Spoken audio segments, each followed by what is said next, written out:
Okay? You hear me out there okay? Yes? Okay, great. Thank you. Two thumbs up. Yeah. Yeah, good to see you all. Thank you for your patience. Yeah, so we're on the way to working with the precepts with Sila, over these next months, yeah? Mm, over these next months. Sila, the morality piece, the working with speech, with action, well, with our thoughts to some extent, yeah?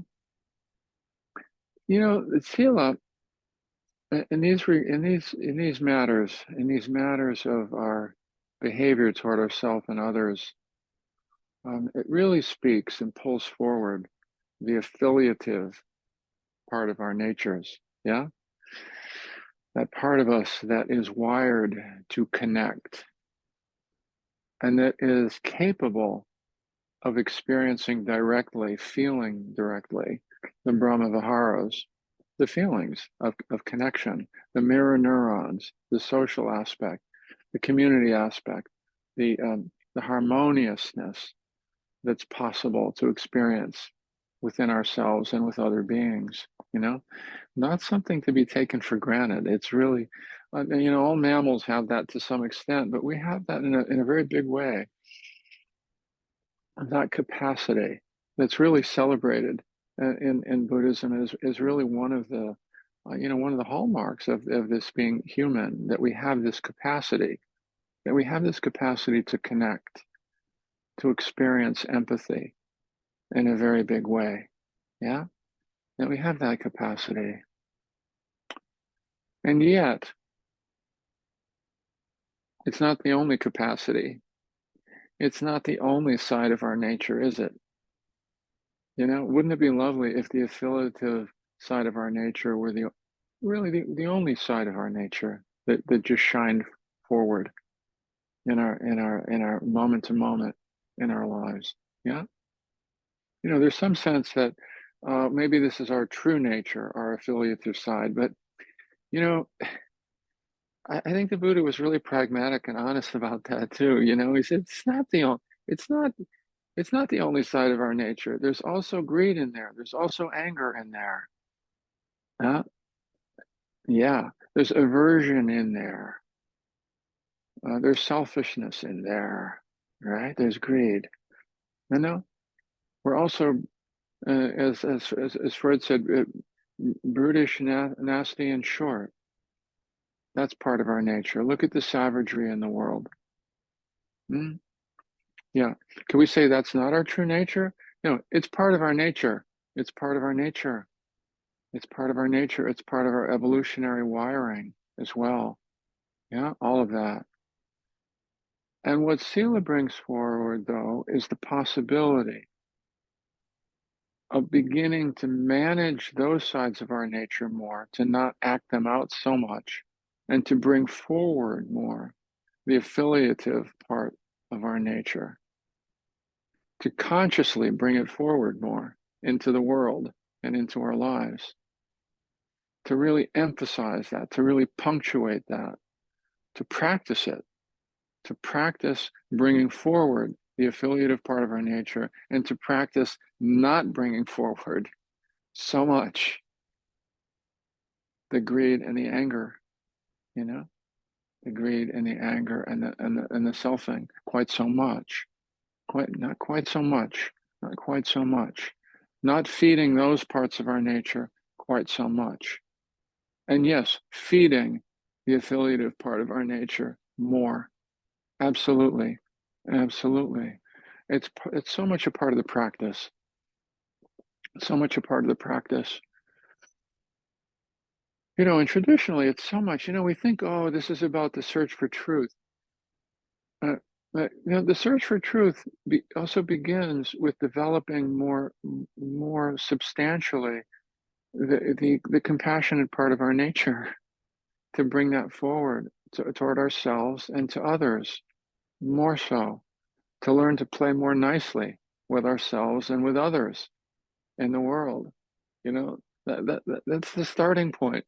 I remember seeing this wonderful video. It was kind of this handheld video type thing on the steppes of Tibet, where the Dalai Lama holding audience for literally thousands of people, Tibetans. And he said, this practice is all about compassion. He didn't send one word about truth. He said about compassion. That's what we need to be developing in this world on fire, is compassion. Compassion for ourselves and for others. Ramana Maharshi was asked, I love this. He said, he was asked, how shall we relate with others? And his response was, there are no others. There are no others. Othering is a big part of the issue in this world on fire.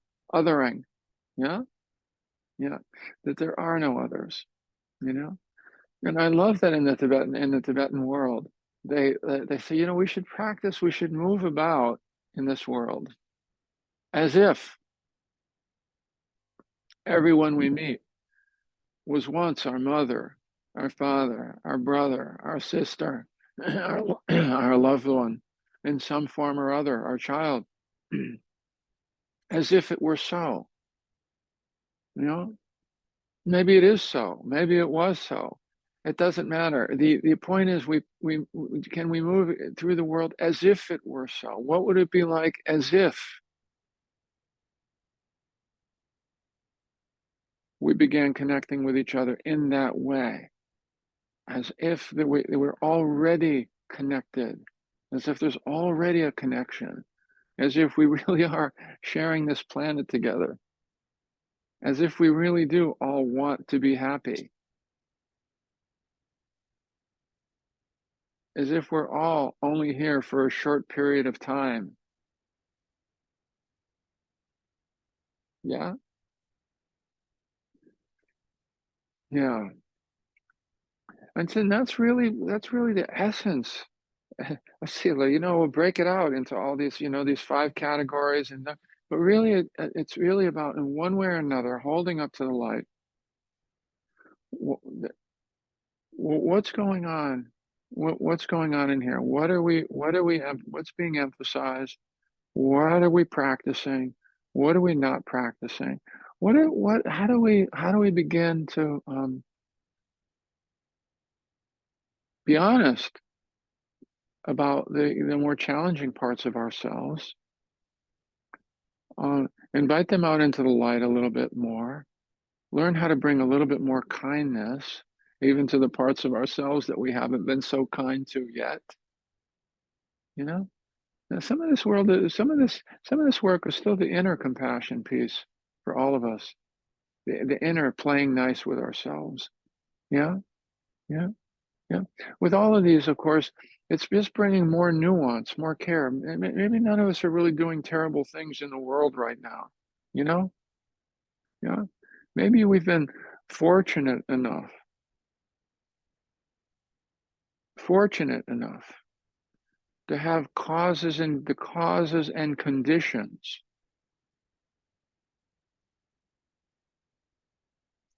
that help us to not be doing too many terrible things in the world right now. Maybe it's not just because um, uh, maybe it's just that we've had better causes and conditions. There's that wonderful, there's beautiful expression in Christianity, there, but for the grace of God go I. In Buddhism, the equivalent of that would be, there, but for causes and conditions go I. I didn't get to choose my causes and conditions. I didn't get to choose my mother and my father. I was born into my causes and conditions. Yeah. And if I'm not doing terrible things in the world right now, a lot has to do with those causes and conditions that I was born into and surrounded by. Yeah. Yeah. Yeah. Not everyone had the causes and conditions that I had. Yeah. But if we do have those causes and conditions, Oh my goodness. Let's make much of them. Let's make much of them because that means we have enough of a foundation to even bring forward more the affiliative part of our parts of our nature into this world. Yeah. Maybe we even have the responsibility, if we have those causes and conditions, to bring that forward even more into this world on fire. I love the expression Garrison Keillor in Prairie Home Companion. Maybe some of you remember that. Yeah. And I love one of his quotes. He said, with all the the terrible savagery and the hate and the injustice in the world, you still don't have to go too far to find hmm? Yeah, the warm campfire of a caring person, you know? Yeah. Well, maybe we are and have the potential to be some of those, some of those people, right?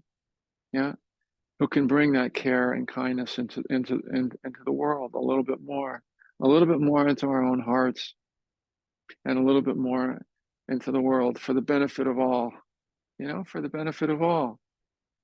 That's it. That's so much what this practice is about.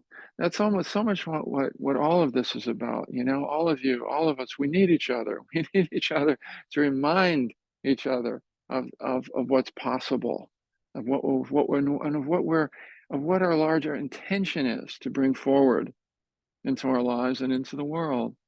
Yeah. And so these precepts are not just, yeah, that's a nice sidebar kind of thing.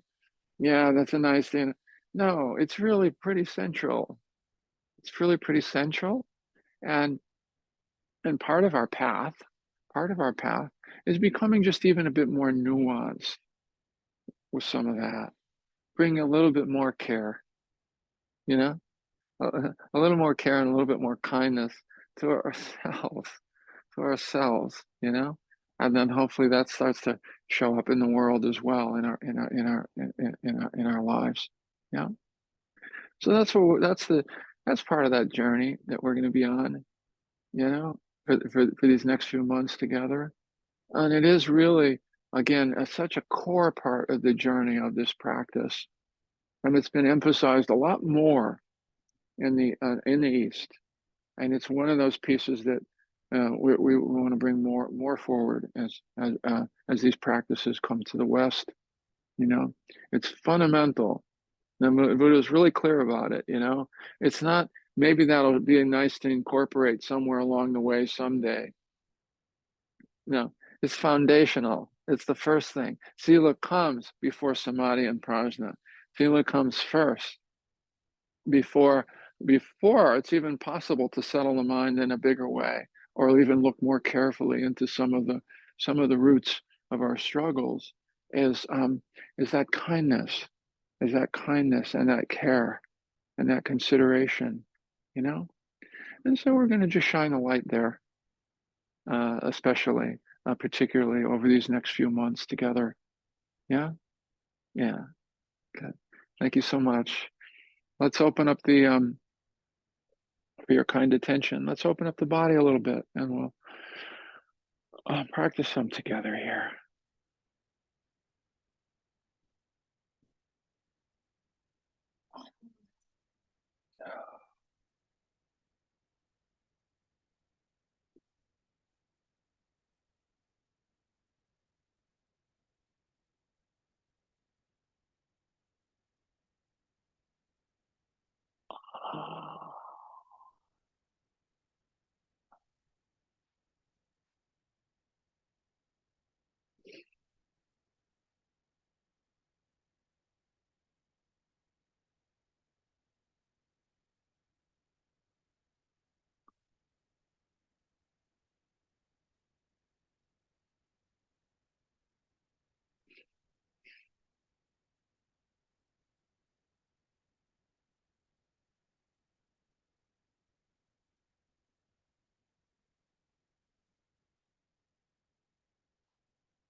And when you're ready,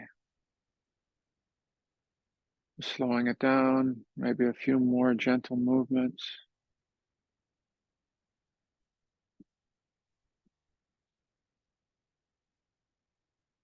When you're ready, lightly closing the eyes.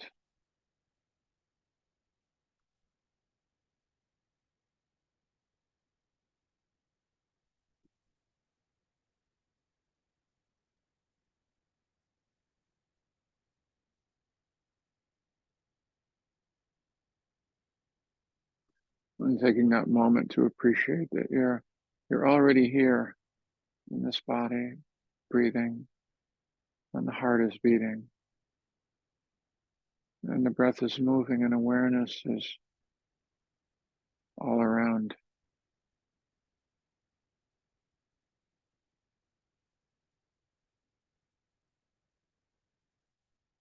And that's our starting point. What an amazing starting point. Mhm.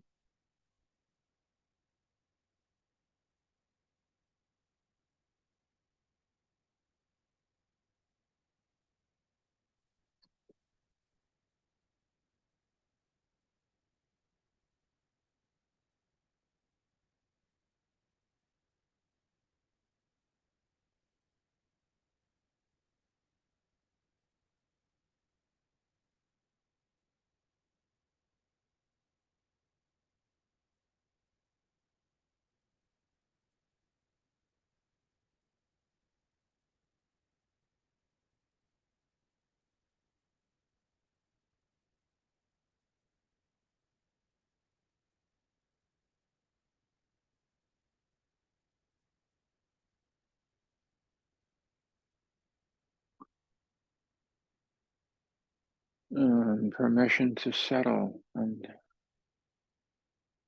calm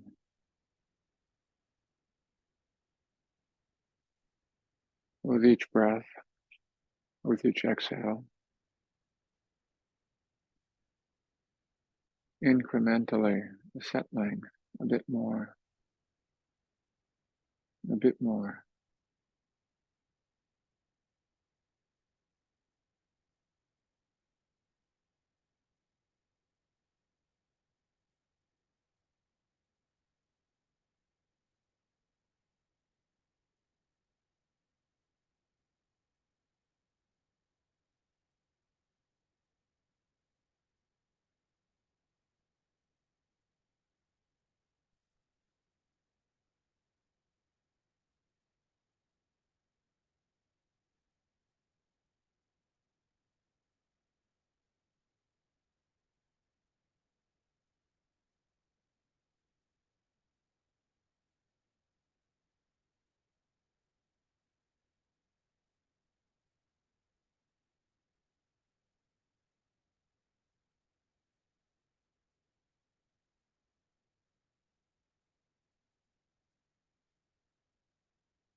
Caring attention,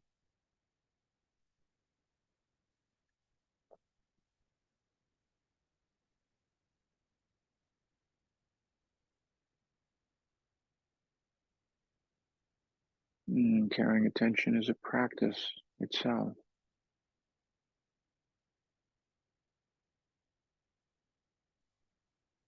We forget that a lot and fall into a more casual kind of attention, a cognitive kind of attention. And when we notice that,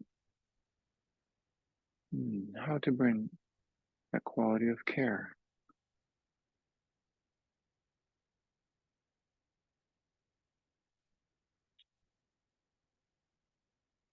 and kindness.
Softening.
And in the last few minutes of the meditation, settling back a bit more, taking hands off the wheel, as it were,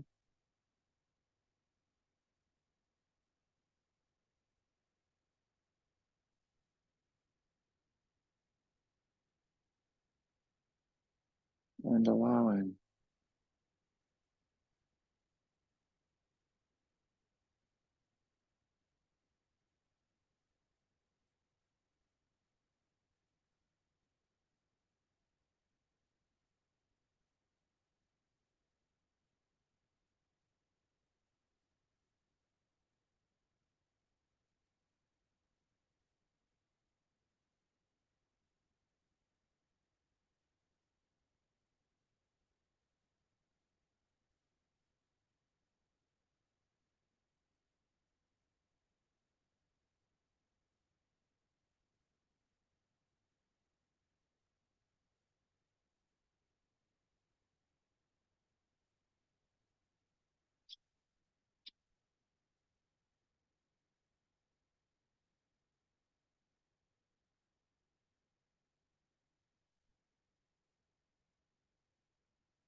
Thank you, everybody.